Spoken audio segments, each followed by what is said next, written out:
Hello winners, in this lecture we are going to learn about radio sonde ascent and pilot balloon ascent. घबराइए मत, मैं in terms का मतलब आपको समझाती हूँ. वेदर ऑब्जर्वेशंस लेने के बहुत सारे तरीके होते हैं और जिनमें से एक है pilot balloon method and radiosonde method. So इस मेथड में क्या होता है ना कि हम आसमान में एक बलून को भर के हीलियम और हाइड्रोजन से छोड़ देते हैं जिससे हमें कुछ वेदर ऑब्जर्वेशंस मिलती हैं अपर एयर की, जैसे कि wind speed, wind direction, pressure, temperature, humidity. So इसी के लिए आइए पढ़ते हैं रेडियो सोंडे असेंट में आखिर होता क्या है और पायलट बलून असेंट में क्या होता है, ये एक दूसरे से कैसे डिफरेंट हैं. तो आप पहले ये समझिए पिक्चर्स के थ्रू कि ये दिखता कैसा है. ये एक रेडियो सोंडे असेंट की पिक्चर है जो आपको स्क्रीन पे दिखाई दे रही है. इसमें आप देख पा रहे होंगे कि एक बलून है और इस बलून के नीचे ये कुछ चीज़ें यहाँ पे लगी हुई हैं, राइट. दूसरी इमेज देखिए जिसमें एक रेड कलर का बलून है और यहाँ पे ये एक इंस्ट्रूमेंट इन लोगों के हाथ में है. इस इंस्ट्रूमेंट का नाम होता है ऑप्टिकल थियोडोलाइट. ऑप्टिकल थियोडोलाइट क्यों यूज़ होता है? ये यूज़ होता है to track the angle of the balloon, elevation angle and azimuthal angle. इन दोनों एंगल की हेल्प से we can calculate the height of the balloon, the wind speed and the wind direction of the balloon. ये balloon red colour का भी हो सकता है और ये वाइट कलर का भी हो सकता है. If the weather is completely clear and fair sky is there, then we will use the white color balloon. Otherwise we need to use the red color ones. Okay, तो इसमें जो hydrogen gas और helium gas हम fill करते हैं उसकी quantity very कर सकती है. 30 ग्राम से शुरू होके 70 ग्राम्स हो सकती है, 150 ग्राम्स हो सकती है, राइट. लेकिन जनरली हम 30 to 70 ग्राम का ही बलून यूज़ करते हैं. और अगर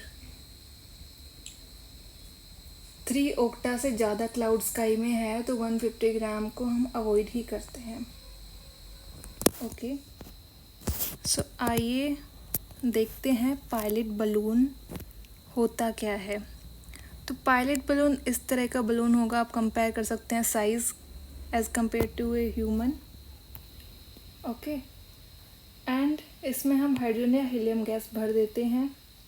असेंट रेट हम खुद डिसाइड करते हैं पायलट बलून के लिए.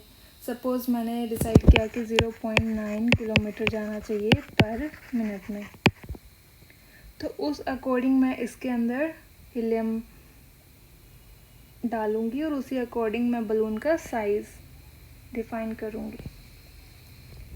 ये असेंट रेट को हम कांस्टेंट बना के रखना चाहते हैं. उसके लिए हम क्या करेंगे, इसके नीचे जो थ्रेड लटका होगा उस पर कुछ फ्लैग्स अटैच कर देते हैं. हम जिस तरह से पतंग के पीछे फ्लैग्स अटैच होते हैं इसी तरीके से यहाँ पे भी हम एक फिक्स्ड लेंथ पे जो 6.5 metre, then it is at 12 metre and it is again at 25 metre.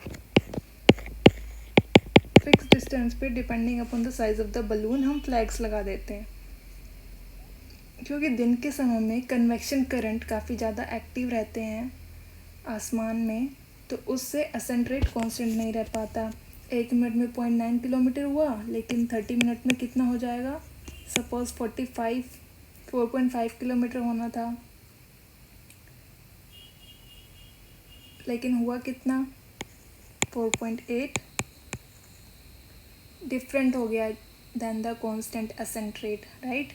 सो इस स्टेबिलिटी को बनाए रखने के लिए, इसके रेट को कांस्टेंट करने के लिए हम इस तरह से फ्लैग्स अटैच्ड कर देते हैं.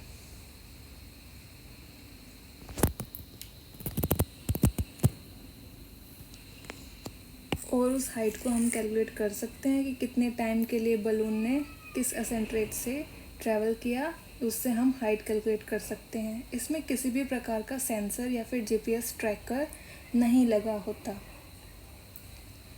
इसलिए मैनुअल रिकॉर्डिंग ही एक तरीके से इसे माना जाएगा. Okay, only one instrument is being used, that is theodolite. और इससे हमें क्या क्या पता चलता है, विंड स्पीड पता चलती है एंड विंड डायरेक्शंस पता चलती है in the upper air. So this is all about pilot balloon. Let's understand radio sonde ascent. तो रेडियो सोंडे में भी हमारे पास एक बलून रहेगा जिसमें हाइड्रोजन या हीलियम फिल होगी. उसके साथ में वहाँ पे अटैच होंगे कुछ सेंसर्स. उस सेंसर्स का हम थर्मिस्टर नाम देंगे फॉर टेम्परेचर सेंसर एंड हाइग्रिस्टर नाम देंगे for humidity sensor. Pressure sensor भी वहाँ पे अटैच होगा. एक जीपीएस रिसीवर भी उधर लगा रहेगा और रेडियो ट्रांसमीटर भी उसमें रहेगा जो कि रेडियो सिग्नल्स सेंड करेगा directly at the ground station, जहाँ पे एक स्क्रीन पे हमें पता चलता रहेगा कि यहाँ पे ह्यूमिडिटी कितनी है, बलून हमारे कहाँ पर है, उस जगह पे विंड स्पीड और विंड डायरेक्शन क्या है, राइट. और यहाँ पे अटैच रहेगा आगे जाके बलून. तो इसकी इमेज में आप देख पा रहे हैं ये जो नीचे चीज़ें लगी हुई हैं इसमें थर्मिस्टर, हाइग्रिस्टर एंड डिफरेंट टाइप के सेंसर्स, जीपीएस ट्रैकर, एक चिप भी इसमें लगी होती है जिस चिप का response time is less than 1 second, यानी कि काफ़ी फास्ट उसका रिस्पॉन्स टाइम रहता है. ओके. तो रेडियो सोंडे किस तरह से काम करता है, इसमें भी बलून के अंदर एक रेडियो सोंडे इंस्ट्रूमेंट रहेगा यानी कि रेडियो ट्रांसमीटर बैटरी पावर्ड वहाँ पे लगा रहता है. ये क्या क्या मेज़र कर लेता है, प्रेशर भी मेज़र करता है क्योंकि प्रेशर सेंसर वहाँ पे है, टेम्परेचर सेंसर भी लगा है उसमें, ह्यूमिडिटी सेंसर भी लगा हुआ है और विंड स्पीड और विंड डायरेक्शन और हाइट ऑफ द बलून. लेकिन पायलट बलून में क्या होता है, केवल विंड डायरेक्शन विंड स्पीड ही हम मेज़र कर सकते हैं. इसमें GPS and radio tracking available रहती है, लेकिन थियोडोलाइट ट्रैक करता है पायलट बलून के अंदर तो बस वो भी केवल एंगल्स बताता है बलून के, इसके अलावा इसमें कोई सेंसर नहीं होता. लेकिन रेडियो सोंडे के अंदर रेडियो सिग्नल जो है सीधा ग्राउंड स्टेशन पर ट्रांसमिट हो जाते हैं, लेकिन पायलट बलून में मैनुअल रिकॉर्डिंग होती है एंगल्स की और विंड फिर हम कंप्यूट करते हैं.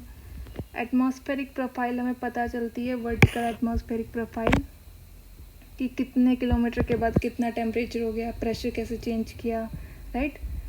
लेकिन इसमें हमें पायलट बलून में सिर्फ विंड प्रोफाइल पता चलती है कि हाइट के साथ विंड कैसे चेंज कर रही है. इसकी एक्यूरेसी ज़्यादा मानी जाएगी क्योंकि इसमें डिफरेंट सेंसर्स लगे हुए हैं, लेकिन मैनुअल काम जहाँ पे हो रहा है पायलट बलून के अंदर तो उसमें जो है एक्यूरेसी थोड़ी कम रहेगी और ये चीपर रहेगा than radio sonde. This is more expensive. Operational use क्या है, वेदर फोरकास्टिंग में हम रेडियो सोंडे यूज़ करते हैं प्रेडिक्शन करने के लिए. एविएशन में अपर एयर का जितनी हमें नॉलेज रहेगी वो हम हेल्प कर सकते हैं टाइमली फोरकास्ट करने में एंड राइटली प्रेडिक्ट करने में. एंड एविएशन सेक्टर की सर्विसेज के लिए भी हम यूज़फुल कंटेंट टाइमली ऑब्जर्व कर सकते हैं. विंड ऑब्जर्वेशन एविएशन और आर्टिलरी में ही एक बैकअप ऑब्जर्वेशन की तरह हम पायलट बलून का यूज़ यहाँ पे करते हैं. तो आप देख पा रहे हैं, समझ पा रहे हैं कि क्या दोनों में डिफरेंस है, राइट. एक में सेंसर्स का काफ़ी यूज़ हो रहा है और दूसरे में सेंसर यूज़ नहीं हो रहे हैं. तो RS is more accurate and provides complete atmospheric profile. And in pilot balloon ये काफ़ी सिंपल और लेस एक्सपेंसिव इंस्ट्रूमेंट है. जब रेडियो सोंडे आपके पास रेडियो सोंडे जब अनअवेलेबल हो then we can use the pilot balloon instrument. So this is the complete picture just to keep remember. It measures pressure, temperature, relative humidity. Okay, so this is for the day. You can go through this video and keep learning.